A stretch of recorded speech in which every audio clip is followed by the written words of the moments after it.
I am pretty positive that everybody watching SmackDown Live tonight was feeling the same exact way that I was feeling.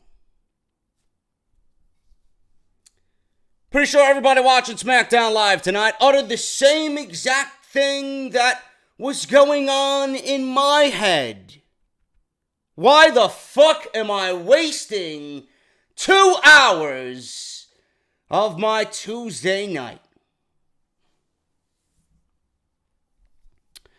Only one word can easily describe SmackDown Live tonight. Unimportant. SmackDown Live was the definition of the word unimportant.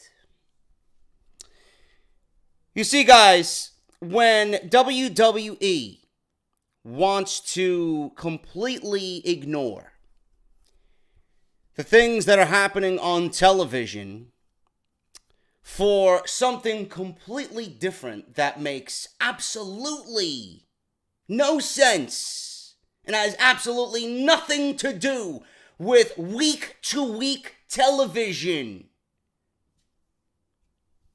this is the product of all that not caring. WWE has wasted the majority of April coming out of WrestleMania, hyping and taking a plunger, shoving it down your throat for the greatest Royal Rumble. From WrestleMania all the way up until the first weekend in May, it was supposed to be Backlash. Backlash seems like the most irrelevant show that WWE has put on or is putting on in recent memory. Nothing on this show is of any importance. None of what's happening on Sunday night is of any importance. Monday Night Raw failed at making you care about Backlash. SmackDown Live made you fail about caring about Backlash.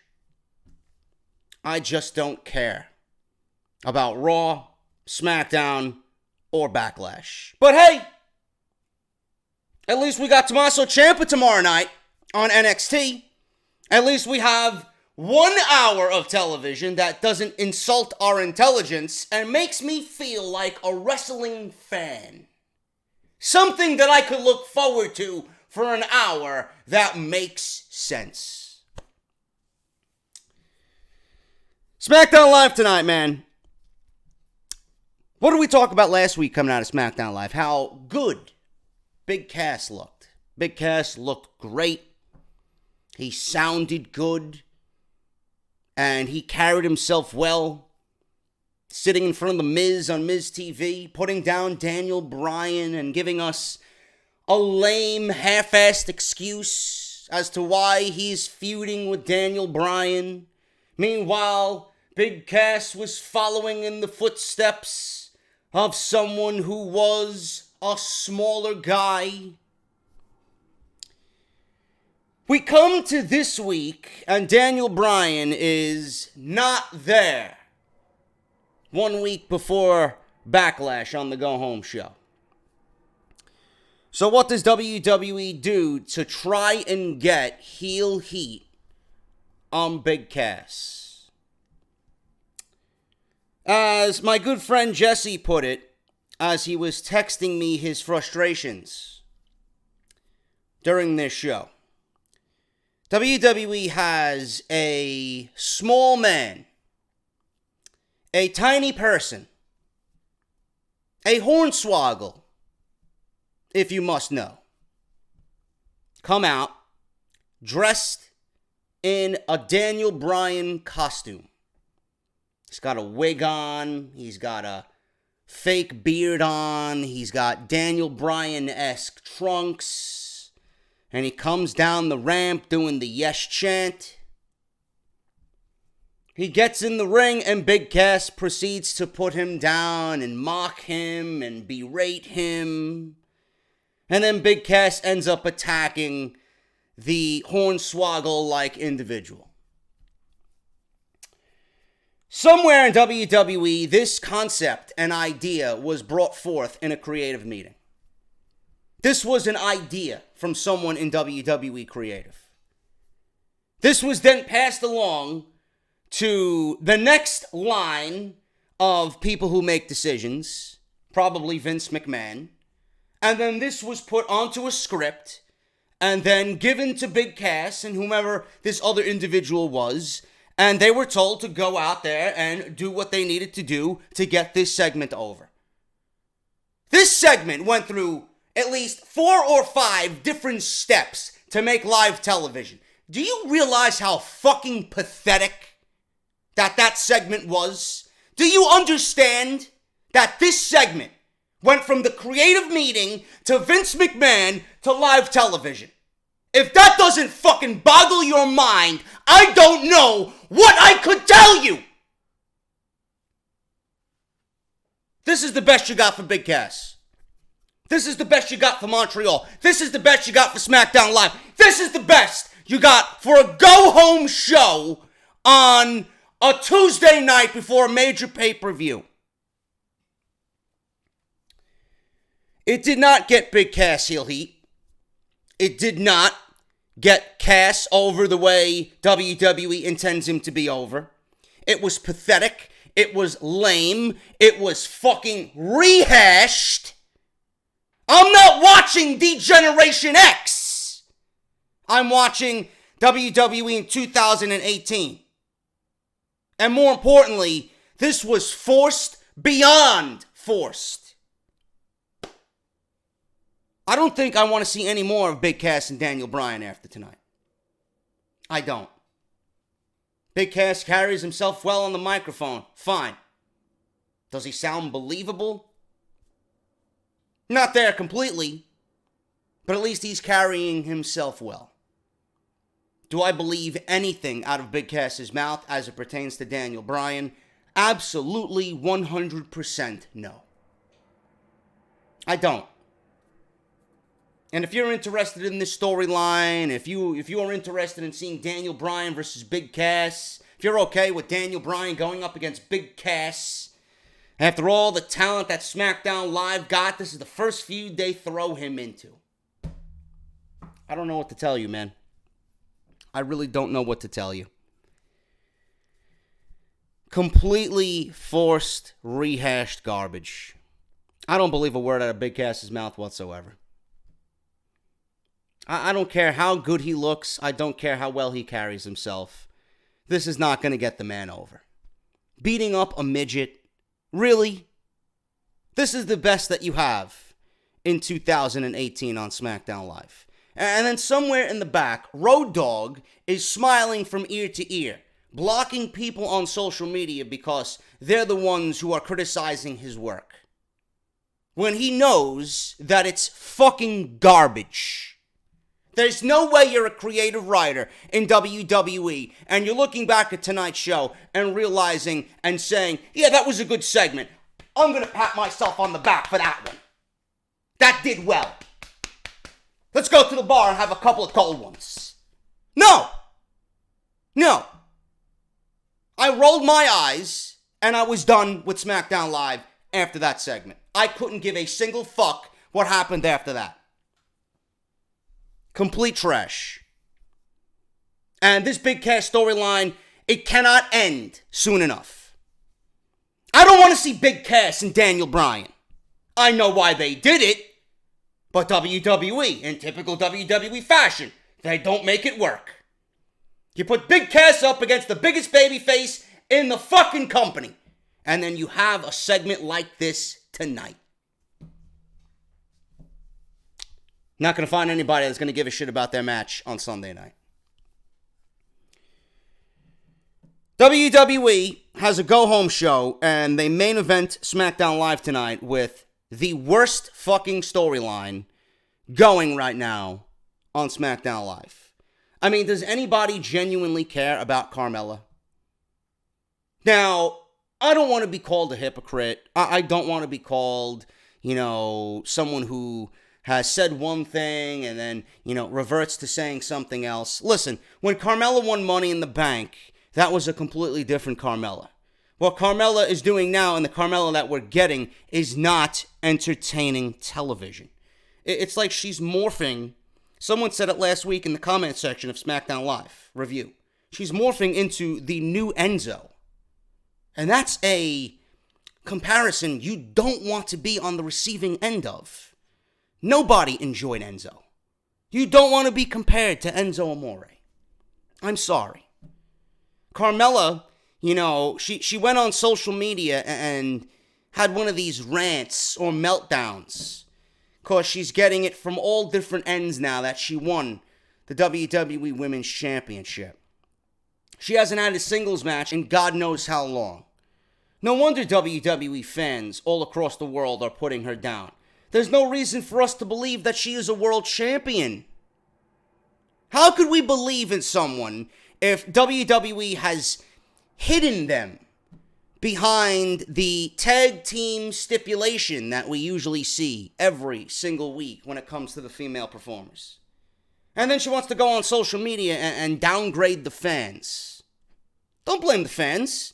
The fans are the ones with fucking brains here. Why don't you blame the fucking creative team? SmackDown Live has a women's champion that no one believes in. Raw has a women's champion that nobody believes in or gives a shit about. I'm sorry to burst your fucking bubbles, people. Nia Jax is bad. She may stand for a good, positive outlook for the younger audience. I don't give a flying fuck. Carmella may be one of these women that, is looked at from all the younger fans and looked at by fans. Oh, give Carmella a chance. She has proven nothing. What have I stated time and time again every time I sit in front of this microphone? If you are not the best in your division, you should not be a champion. You look up and down New Japan's roster and look at their champions. Can you honestly tell me that anyone holding a championship title in that company doesn't deserve it?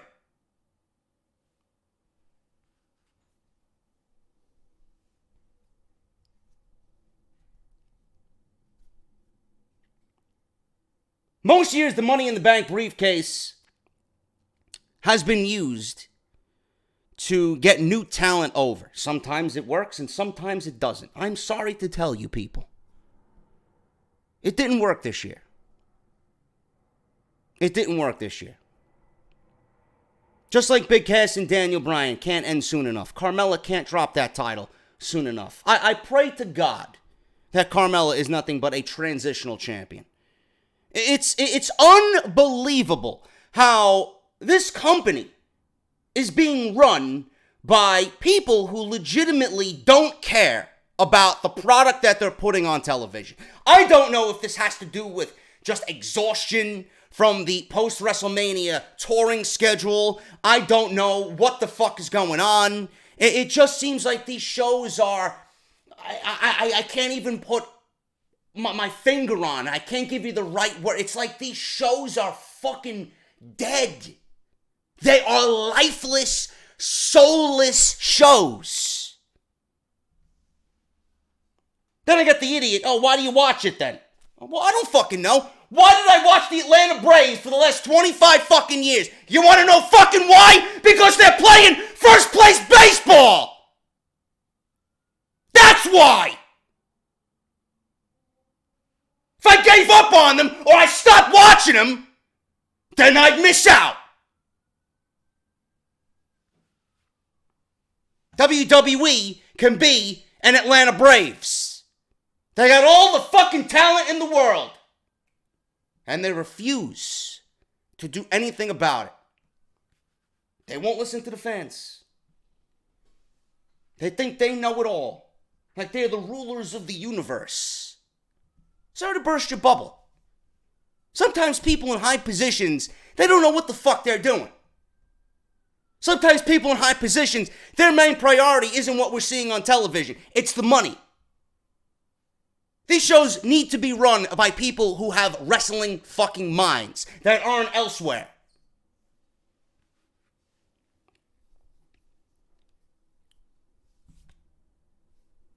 Carmella's nothing but a transitional champion. Drop the title to Charlotte, get it on Asuka, and then start building Charlotte for Ronda Rousey at WrestleMania 35. That's the way it needs to go. And has Asuka looked fucking irrelevant coming out of WrestleMania? I just had a feeling that was going to happen. There's nothing special about Asuka anymore. I just don't get that vibe about Asuka. I don't care to watch Asuka anymore. I don't. The whole women's division on SmackDown Live. You know, you got Becky, you got Charlotte, you got Naomi, and you got Asuka. And then you got Peyton Royce and Billie Kay, who are, at this point, brought up to job to everybody.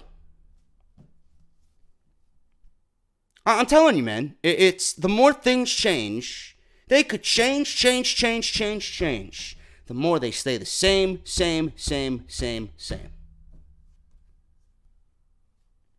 It doesn't matter who comes up, who goes down, who goes left, who goes right.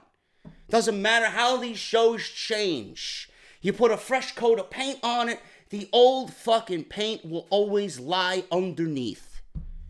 Nothing about these shows coming out of the shakeup has changed anything. Nothing. And then I gotta hear, oh, it's the touring schedule. The tag team matches are taking place to ease the wrestlers' bodies and give them rest.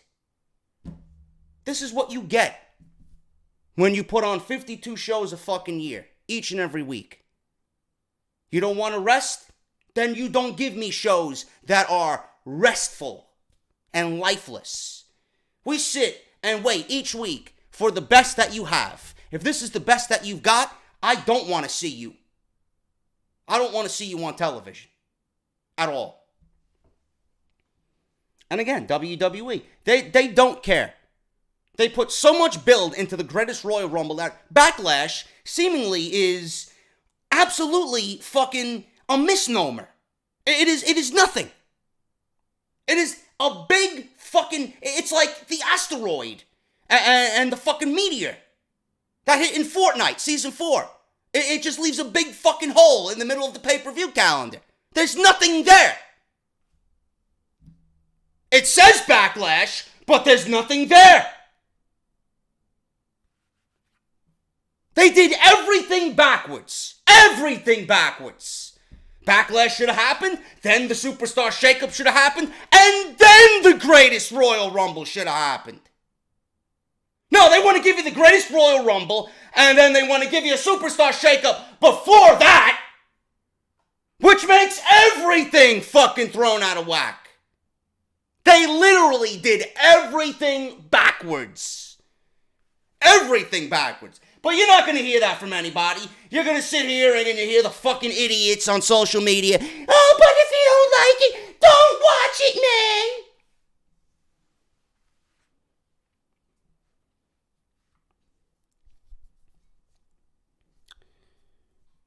AJ Styles and Shinsuke Nakamura. The only thing that seemingly is keeping my interest on this piss-poor program. Low blow after low blow after low blow. AJ Styles cut a very good promo tonight. One in which he was very emotional. And he explained that Paige had now made it a no DQ match, which we pitched the idea coming out of the Greatest Royal Rumble. The decision at the Greatest Royal Rumble was definitely going to spawn another rematch because there was a no decision. It led to a double countout. I pitched the idea of maybe a false count anywhere or a no DQ match, an Iron Man match. And that's exactly what we're getting at Backlash. Seemingly the only thing on Backlash that I have absolutely any interest in whatsoever. WWE seemingly has booked themselves into a corner with this one, as always. As always. This will be the 4th time that Nakamura has gone for the WWE Championship. 4 times. Okay? 1 against Jinder Mahal. The second one against AJ Styles at WrestleMania. The third one being the Greatest Royal Rumble. And Backlash will be the fourth. If Shinsuke Nakamura doesn't win the WWE Championship in a no disqualification match, I fear that WWE Creative will have nothing for him after a loss to AJ Styles. Because certainly he will not be getting another one after this. Nor does he deserve one. There, I said it. One of the indie darlings. That is on JD's priority list, right? You say Roman doesn't deserve it, but Nakamura, you have no problem with Nakamura getting another title shot. At least they've tried to make sense with why Nakamura is getting title shots. Can't be said about Roman Reigns, or the same can't be said about Roman Reigns. But I will say it again, just in case you're hard of hearing. If Nakamura loses, 0 title shots. Back of the fucking line. I just fear that Nakamura will have nothing to do after he loses, potentially, to AJ Styles at Backlash. Now, if Nakamura wins, then we get another match out of AJ Styles. But at that point, do we want to see a 5th match? I feel like it's been done way too many times in such a short amount of time, in a small window. You know, this is something that should be gradually done over the year. We've already had them fight 3 times in the last 3 weeks. We have WrestleMania, we have the Greatest Royal Rumble, and now we have Backlash. Don't you think that's a little bit too much? And like I said, WWE may have booked themselves into a corner here. There is a very, very good chance that Nakamura doesn't win the WWE Championship. I mean, what is WWE doing here? You have Samoa Joe, who's coming out here every single week and cutting promos, and these promos are fucking incredibly good, to the point where, you know, Joe is becoming a guy that you listen to him speak, and you drop what you are doing just to listen to this man talk. That's how good he is. You're going to have Joe against Roman Reigns at Backlash. Can someone please explain to me why this match is even taking place? Does this match even matter anymore, being that you already took Samoa Joe off of Monday Night Raw? It's like WWE had a plan and then all of a sudden switched it up and moved Joe to SmackDown.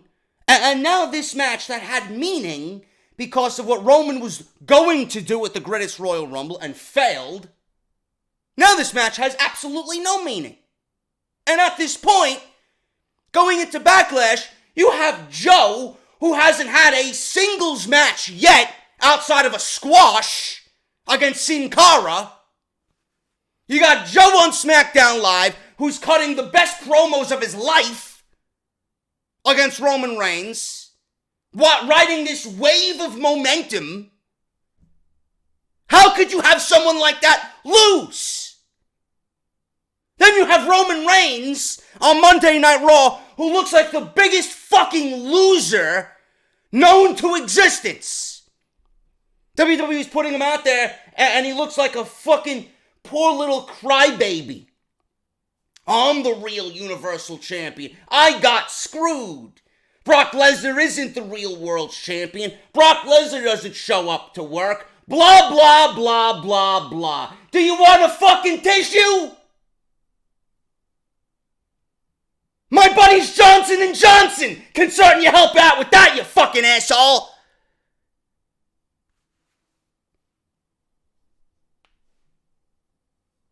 It's like WWE booked themselves into a corner here, man. Roman certainly needs a win. I don't believe those words are actually coming out of my fucking mouth. Doesn't he need a win after looking like the biggest schmuck in WWE? But Roman is apparently WWE's Superman. The guy doesn't have any fucking momentum, if you ask me. Might as well keep him where he is. Dead. The The right winner is Samoa Joe. There are bigger things in store for Joe than there are for Reigns. Blow me. But WWE tonight, they seemingly had Joe come out and cut a scathing promo. I wish I fucking had it, but WWE didn't upload it. I think they got something against Samoa Joe's promos detailing Roman's failure. So they don't want that shown to the Indian market that crowds WWE's YouTube channel. God forbid we call Roman a failure. They got Joe come out cut a scathing promo on AJ Styles. Why are you going to have Joe come out and cut a promo on AJ Styles, threatening AJ Styles, saying that he will take the WWE Championship away from AJ Styles? Why? What are you setting up for there? Are you setting up for a Joe Styles program after Styles gets rid of Nakamura? Why would you have Joe come out and say those things towards AJ Styles if you were not planning a feud with AJ Styles for the WWE Championship, in which Joe detailed he will take the WWE Championship? Kind of silly if you ask me. If you're not going to go through with something like that and go through with a feud of that magnitude, then you shouldn't be saying anything regarding a feud of that magnitude until the time is right. It's not like Joe can go up against a heel Nakamura. Joe, realistically, is a heel. Nakamura is WWE's newest heel that they've invested a lot of time and resources into. Joe versus Nakamura certainly sounds like an intriguing match, but you do want a babyface versus heel dynamic. Isn't that the reason why you turned Nakamura heel? To have that dynamic with AJ? If you don't go with AJ beating Nakamura, you're just going to go right back into the same position you were when Nakamura was babyface, with Joe and Nakamura. Instead of two babyfaces, you're going to have two heels. Maybe it ends up being a triple threat match. I don't know. But Joe trying to conquer AJ Styles and take the WWE Championship certainly is an intriguing possibility. Another thing I wonder about is Nakamura. If he loses, where does Nakamura go from here? It's not like Nakamura has anything lined up for him after AJ Styles. Joe will probably be feuding with AJ Styles. Bryan is going to be feuding with The Miz. You guys know that. And I don't want to see an offset feud with Nakamura until the time is right. It's like Nakamura might not have anything to do. You know? And I don't want to see Nakamura go for one title and then be dropped down to the mid-card and go fight Jeff Hardy, all because he's a heel for the United States Championship, even though that match is rather fresh and new and intriguing. You don't go from one championship to the other simply because you lost at the WWE Championship. That doesn't mean you get a shot at the United States Championship. It doesn't work that way. Work yourself back into contention. Get to the back of the line. So I do have some concerns here with what WWE is doing and how they're positioning things on SmackDown Live. Nothing makes sense, and it all starts with WWE putting so much resources into the Greatest Royal Rumble and literally abandoning everything on down the line up until Backlash. Literally. The United States Championship situation might have taken a turn towards a positive. Because it looks like that Randy Orton might end up turning heel again because he's going up against Jeff Hardy, who is incredibly over as a babyface. And this may be a good thing for Randy Orton. Randy Orton was on Miz TV along with Jeff Hardy, which we will listen back to. They were on Miz TV, and The Miz kind of threw out that, Randy Orton as a good guy, as a face, is overly boring, and there's no momentum there. He's just, exactly what we state he is. He's a walking bottle of fucking human NyQuil. You watch a Randy Orton match as a babyface, and he puts you to fucking sleep. And let me tell you something. Randy Orton is one of the best in-ring workers in the WWE. He is the prototypical perfect wrestler. I love Randy Orton in the ring. It's just fucking boring as a babyface. Randy Orton is just a dick. He is a prick. I want to see him in the most sleaziest way possible. That's Randy Orton. And The Miz tried to highlight that some on Miz TV. You know, and then Miz is asking Jeff Hardy a question, you know, about Seth Rollins. And WWE's building up the fact of The Miz challenging Seth Rollins for the Intercontinental Championship. And they're having The Miz threaten Seth Rollins by looking into the hard camera. He has something that belongs to him, does Rollins. Miz is going to tie Chris Jericho's all-time Intercontinental Championship record. How is that going to be possible? I mean, how is that going to be possible unless WWE, again, changes the rules of the game? Unless trade is made to Monday Night Raw. You can't have two mid-card titles on one brand. It's not going to work that way. The Miz is not taking the Intercontinental Championship over to SmackDown Live when there is already a mid-card title in Jeff Hardy with the United States Championship on the blue brand. It's not going to work that way. So it's like WWE either thinks their fans are that fucking stupid or you are completely blind to what you are watching on week-to-week television. I didn't really care for Miz TV to open the show. It only led to a fucking tag team match. It's like Teddy Long, just, you know, Paige may be there, but Teddy Long never gave up the general manager position on SmackDown Live. What is it with the fucking tag team matches on every goddamn fucking show? Tag team matches with the men, 6 women tags with the women. I mean, this is a way that WWE thinks, and it's the wrong way of thinking. I don't want to see everybody on a week-to-week basis. I don't. You don't need to put everybody in one match just for the simple fact that they're going to get TV time. It doesn't work that way. Daniel Bryan wasn't on the show tonight. Did I fucking care? Of course not. I'm not going to sit here and bitch and moan about Daniel Bryan not being on the show. But it is a go-home show. You know? But that's how unimportant the feud is. Who cares? I didn't miss him. Andrade Cien Almas hasn't shown his face since the shakeup and him being announced for SmackDown Live. I don't care. I don't care one bit. You know? We didn't see... Who else didn't we see? We didn't see the Club. We didn't see the Usos. We didn't see the Bludgeon Brothers. I didn't care.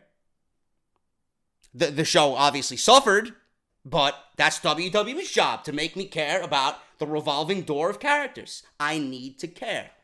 I can't care one week when these guys show up, but when the next week comes, you can't have me not care because I'm not interested in what you're presenting me.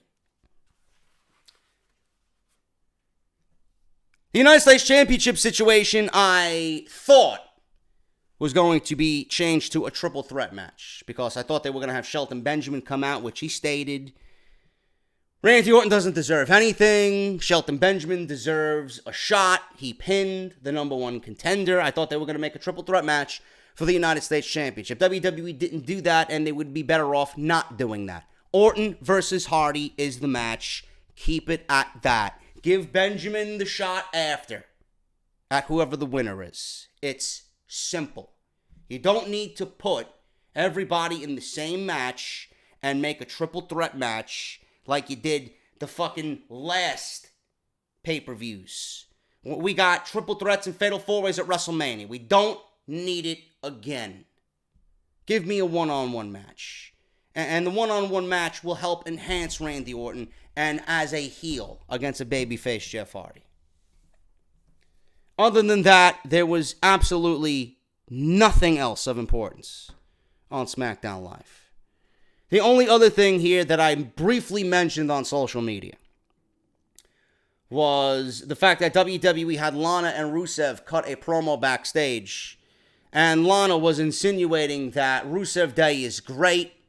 She loves Rusev Day. Rusev is happy with Rusev Day. He has a holiday in his name that he could celebrate every day, and Lana believes that Rusev is being held back. Something is holding Rusev and Rusev Day back from achieving greatness. In comes Aiden English. Aiden English grabs his coat, and then he walks off. And Lana is staring a fucking hole, laser eyeing Aiden English. So apparently now, Aiden English is holding Rusev back. Correct me if I'm wrong. When has Aiden English ever held Rusev back? Ever? Has Aiden English ever cost Rusev a match? Has Aiden English ever not backed up Rusev in any way possible when he was facing 2-on-1 situations? Did he ever not help him try and win a match due to outside interference? How the fuck is Aiden English holding Rusev back? If there's one thing that's holding Rusev back, it's SmackDown Creative. Are you fucking kidding me? How can anyone watch this shit and believe Rusev is being held back by Aiden English? So you're going to break away Aiden English from Rusev. What is that going to do for Rusev Day? Is Aiden English going to find success on his own? I don't know. I wouldn't put it past WWE to fucking kill him. And even if Rusev is on his own, can that ensure us? Can WWE ensure us that Rusev is going to get some type of push? Aiden English isn't holding Rusev back. The old senile man is holding Rusev back. Because he's the one that delivers the yeses and the nos. Fuck out of here, Aiden English. SmackDown Live was complete fucking garbage. Backlash, I'm only doing it at this point because I gotta get paid. If I didn't have to watch Backlash, if I didn't have to watch this show tonight, I would not. I would have been on Fortnite with the guys. If I didn't have to watch Backlash on Sunday night, I certainly would not. SmackDown Live started off with Randy Orton and Jeff Hardy. Randy Orton and Jeff Hardy show each other respect on Miz TV. Wow. Such creativity in SmackDown Creative. We got two baby faces right now at this point showing each other respect over the title. What's going to happen? Who's going to turn? How many times has it been done before? We don't fucking care. We ran out of ideas many, many years ago, but you still watch. WWE gets away with it. Same old tired shit. Two baby faces, they show respect. One of them turns. The other one takes the fucking title. It is what it is, people. It is what it is. Your first night on SmackDown Live, you blatantly disrespected a future Hall of Famer. Not once, but twice. I wonder what Randy Orton thinks about that.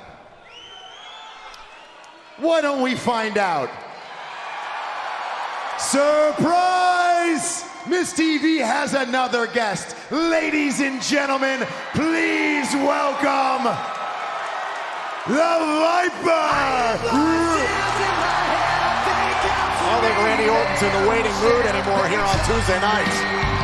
But you gotta give credit to the Miz. He promised must-see TV. Hardy disrespect you.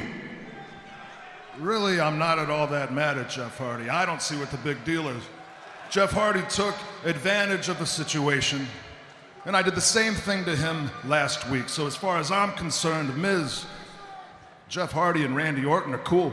This isn't the first time that you've been disrespected around here. Remember the SmackDown Top 10 list where your peers chose you? Yeah, what happened to that Top 10 list? It was killed after 2 weeks. 9th. Randy Orton is 9th on a Top 10 list on Smack. Who gives a fuck about a Top 10 list? 9th doesn't even get you a medal.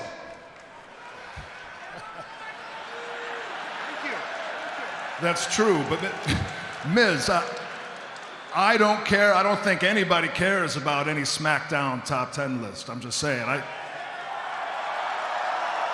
I think you care a little more than you're leading on, but okay. What about the fact that last week he cost you your match with Shelton Benjamin? Whoa, that was that little weasel Singh brother with a goofy mask. I didn't cost anybody anything, Miz. Wrong! Your issues with Jinder Mahal became Randy Orton issues, and you had to pay the price for this. You should be furious. There should be an RKO with his name written all over it. Do you want to teach Hardy, a little respect. Do we really need Is the Miz Viper in the middle strike? of this? Miz, I think you've forgotten who you're talking to. Like, I don't understand. I didn't understand what I was listening to when I'm watching. Why do we need the Miz in the middle of this? Can't this be said between Hardy and Randy Orton? Should Randy Orton take it upon himself to bring these issues up to Jeff Hardy? What business is this of the Miz? Like, I don't get it. The only thing that I think of when I listen to this is A, it's a waste of time, and B, it's another week removed from building Miz and Daniel Bryan. It's like, I understand that they want to kind of drag it out as much as they can and give you the match at the right moment. We don't know how long they'll be able to drag it out with the impatience of this fucking creative staff, but we certainly don't need a segment like this and then this leading to a tag team match with everyone involved that takes up the first half an hour of this show. The Miz has nothing to do with anything regarding the United States Championship. It's just fucking silly to me. And I don't care for it. This entire segment was not needed. Randy Orton's a big boy. He could have handled this all on his own. You don't tell me when I'm gonna strike. Nobody tells me when I'm gonna strike. I strike when I want to, okay?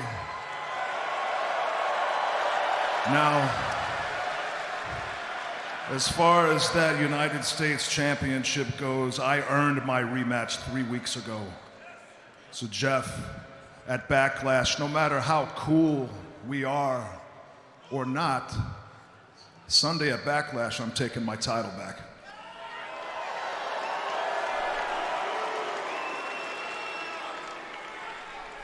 You can try. You don't deserve a damn thing. Last week, I beat you in the middle of that ring right there. So if anybody deserves a championship opportunity, it's me. And Randy Orton not wasting any time going after Shelton Benjamin. And here come Miz and Hardy. And then the Miz TV attacks. is broken down into The chaos. Miz attacks Jeff Hardy Randy on the Orton top rope. On top, Miz. to Whisper in the protect wind. Shelton Benjamin. I don't get it. And this episode of Miz TV has been canceled. It's not even exciting.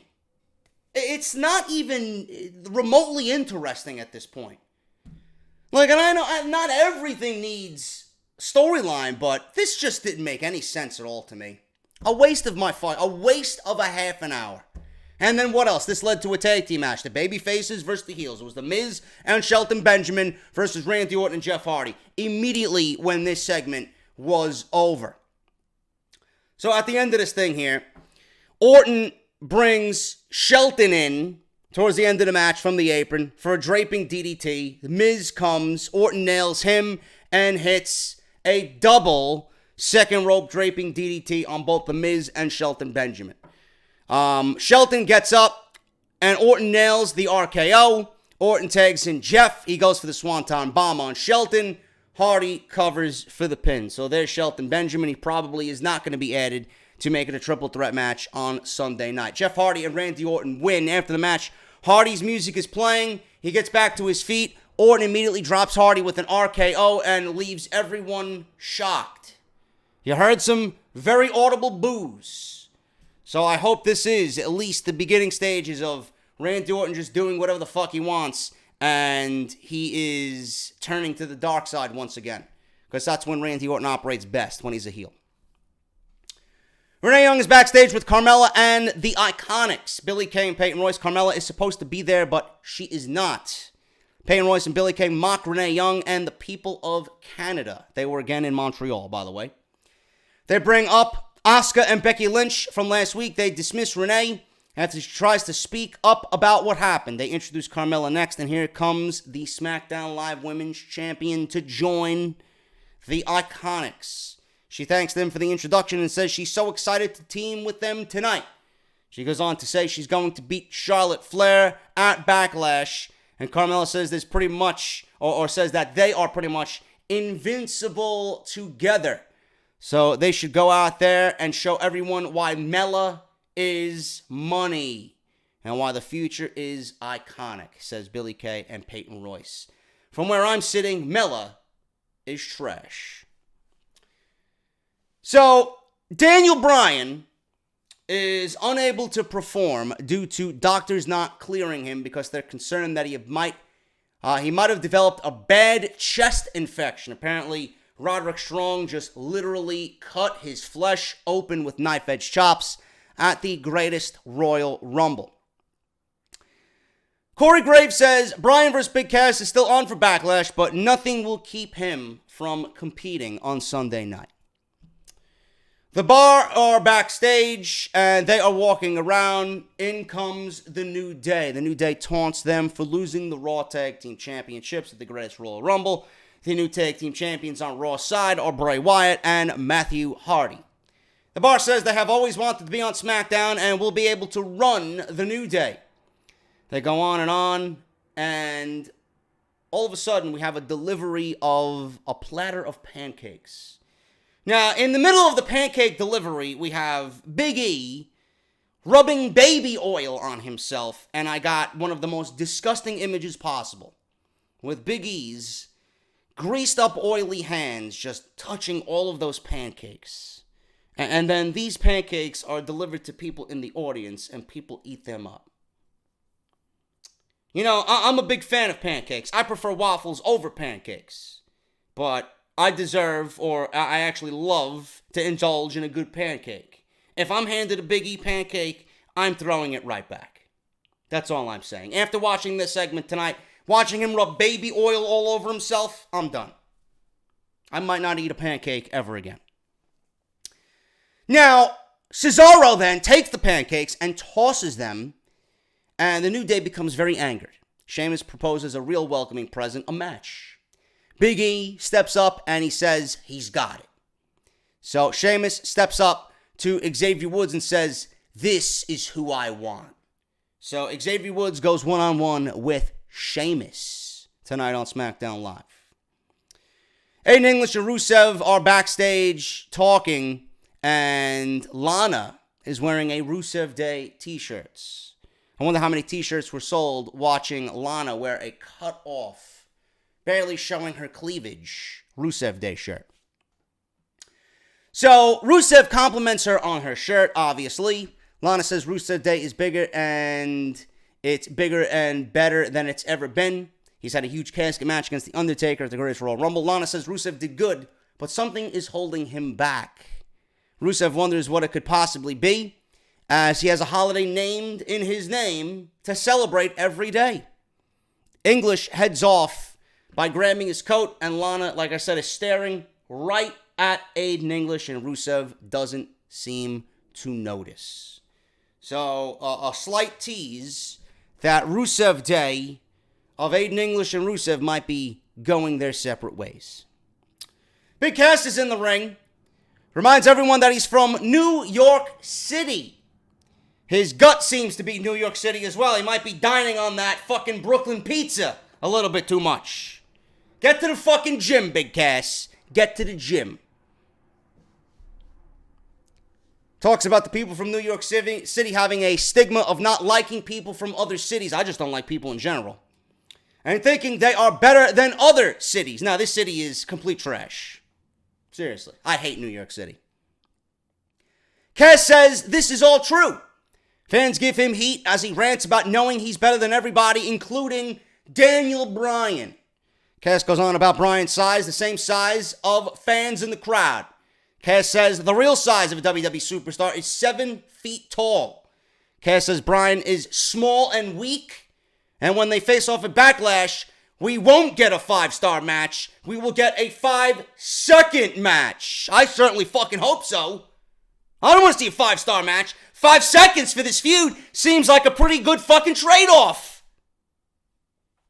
Cass doesn't need a wrist lock, an arm bar, or any of that. He doesn't even need time to prepare. Maybe you should teach Jinder Mahal a wrist lock or an arm bar. You'll add 2 moves to his repertoire that he doesn't know or know how to perform because he's trash. Why wait until Backlash? Big Cass calls Bryan to come to the ring and get his teeth knocked out. So music hits, and a midget Daniel Bryan comes out to Bryan's theme music. Cass says Bryan looks a bit taller tonight and wonders if he's been lifting or he has lifts in his shoes. Cass makes some corny-sized jokes. The midget Bryan kicks Cass in the leg, and Cass continues with the weak-sized jokes. The midget kicks Cass again. They continued with this back and forth terrible fucking writing. Cass calls for the midget to take a bow for his fans in Montreal. Cass says he's available for bookings. Then he sets the mic down and stares at the little man as he waves to the crowd. And then he pounds on him as the fans boo. Stands tall with a big boot, and he delivers a big boot to this tiny little midget. Fans start chanting, "Asshole!" and a referee comes down to get Cass away from the midget. Terrible. Absolutely fucking terrible. And like I said in the beginning, this segment passed Vince McMahon's hands and was okayed for television. This is Backlash for you, people. This is Backlash. Glad you're enjoying your WWE programming. And then when people watch me and say that I'm overly negative, I want you to think about this and find any redeeming qualities in this. But then these same people won't watch me on Wednesday night when I have nothing bad to say. I wonder why. Because everybody is a fucking cocksucker. We have Renee Young in the ring with AJ Styles. And they go over the no DQ stipulation. AJ calls Nakamura a con artist and a cheapskate, a coward. But the no DQ now means that he can break the rules as well.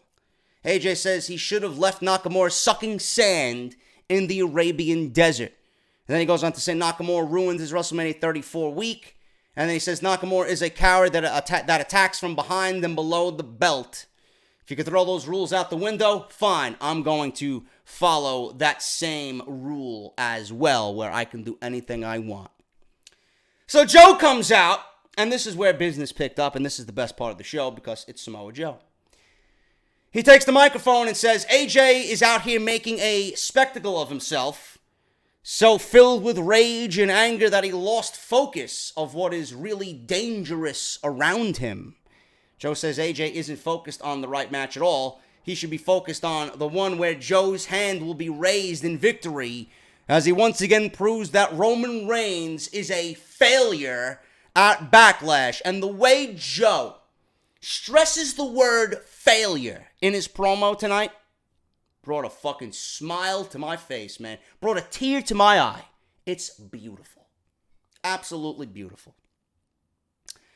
So Joe is running down Reigns, and he talks about the greatest Royal Rumble finish and how Roman lost fair and square. And Joe says Lesnar is the rightful champion, and Reigns failed. Joe says this brings him to AJ, who needs to make peace with a destiny that is coming his way. Joe says he will put Reigns to sleep at Backlash, and then he's coming for AJ or Nakamura to beat them down and take the WWE title. Oh, you can believe that. Joe is a beast. If you do not put championship gold around this guy's shoulder by the end of the year, same thing with Drew McIntyre on Monday Night Raw. Someone on either brand needs to be fucking terminated. ASAP. Nakamura's music hits. Joe readies up in the aisleway, getting ready for a fight on Nakamura.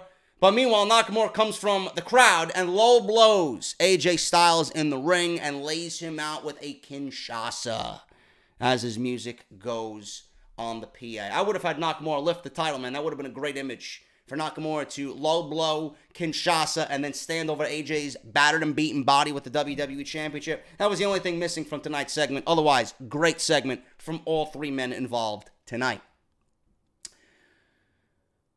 Sheamus and Xavier Woods, man, I'll tell you, man, I don't really care for these types of matches, but this one was actually very good. And Xavier Woods, you know, everybody talks about Kofi being athletic.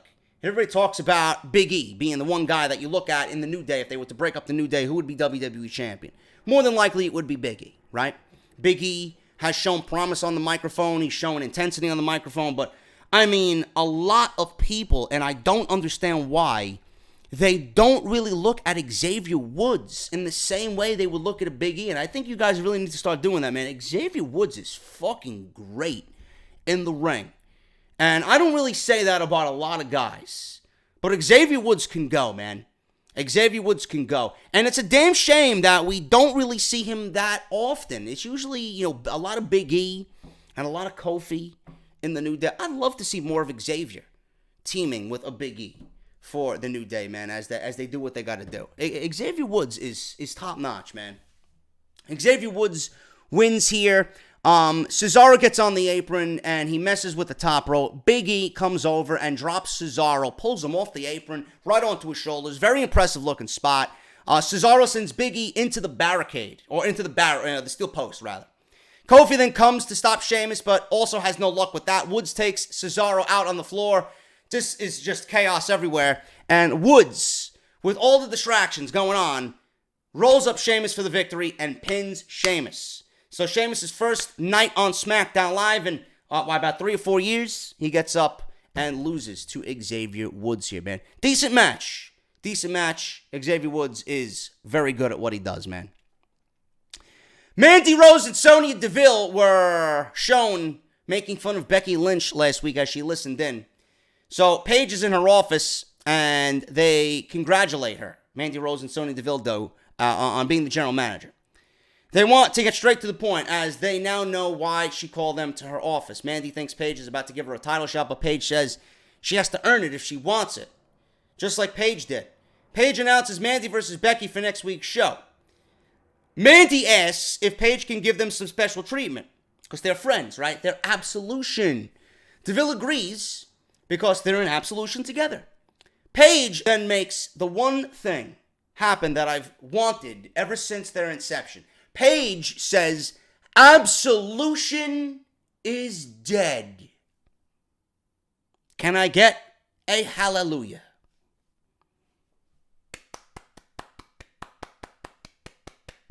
Pat on the back. Pat on the back for you, Paige. Thank you. Asuka, Charlotte, and Becky versus Carmella, Billie Kay, and Peyton Royce. Couldn't give a single fuck. You're putting something on in the main event, it better be something of importance, at least for your pay-per-view. Whatever they put on here was of no importance for their pay-per-view. At all. Asuka, Charlotte, and Becky win here.